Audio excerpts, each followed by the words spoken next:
At this point, we've got Metasploit installed.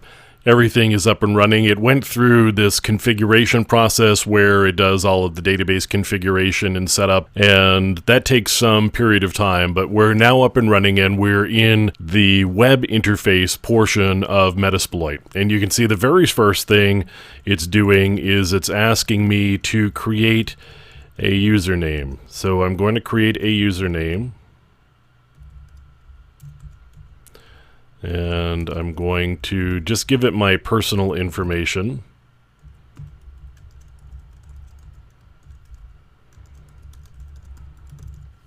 And now I'm going to create an account. So it's going to go set up that account for me, and that account is actually just for the web interface. And actually it's asking me to activate your Metasploit license.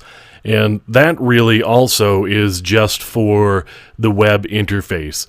Even without the product key, I can get into the console or the CLI of the application, and I can still use Metasploit. This product key actually is required for the web interface. So at this point, I could go get a product key, and it's going to send me off to Rapid7, where it's going to ask me what one that I want to use. I'm going to get the community edition, which is the free version.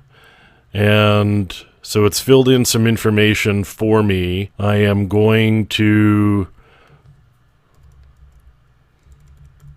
give it some bogus phone information because I don't really want them calling me, but I have to give them my email address so that they can send me the license, because the license is going to come by email at this point. So I've filled in the form.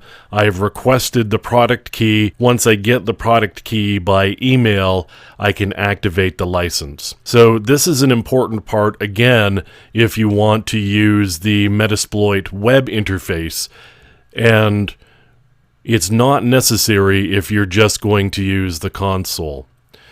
So at this point, I've actually got some workspaces here that I've created for demonstration purposes inside the console, and you can see how the web interface works.